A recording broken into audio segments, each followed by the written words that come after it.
સાબરકાંઠા અરવલ્લીમાં પશુપાલકોની બેઠક મળી. સાબર ડેરીના નિયામક મંડળને બરખાસ્ત કરવા હાકલ કરવામાં આવી હતી. પશુપાલકો તેમજ સાબર ડેરી વચ્ચેનો વિવાદ વધુ ઉગ્ર બન્યો છે. પશુપાલકોના દૂધના ભાવફેર વિવાદનો આજે 7મો દિવસ છે. ત્યારે પશુપાલકોની ઝોન બેઠક યોજાઈ હતી, જેમાં મંડળની કમિટીને બરખાસ્ત કરવા હાકલ કરવામાં આવી હતી.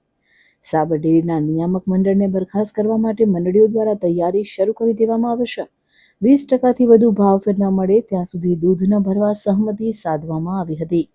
વિરોધને પગલે છેલ્લા 7 દિવસથી પશુપાલકો સ્થાનિક ડેરીમાં દૂધ ભરાવી રહ્યા નથી.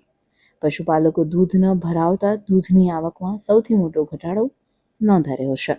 પશુપાલકોની માંગણીઓ ન સંતોષાય તેમજ પશુપાલકો સામે થયેલી ફરિયાદ ક્રેશ ન થાય ત્યાં સુધી વિરોધ ચાલુ રાખવામાં આવશે તેવો પશુપાલકોએ નિર્ણય લીધો છે.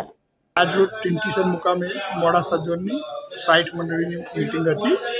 ચેરમેન સેક્રેટરી સભાસદોની એમાંથી 58 મંડળી હાજર રહી હતી અને બાજુમાંથી હિંમતનગર ઝોનવાળા બી અને દલસુરા ઝોનના બી સેક્રેટરી ચેરમેનો અને સભાસદો આવેલા હતા.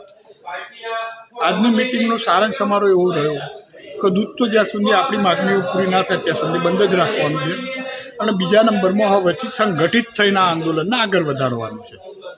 અત્યાર સુધી ટોળાશાહી હતી, ટોળાશાહી નહીં, હવે આપણે વ્યવસ્થિત સંગઠિત થઈ સંગઠન કરી અને આ આંદોલનને આગળ વધારવાનું છે. પણ જ્યાં સુધી આપણી માગણી ના સંતોષાય ત્યાં સુધી દૂધ ચાલુ કરવાનું નથી.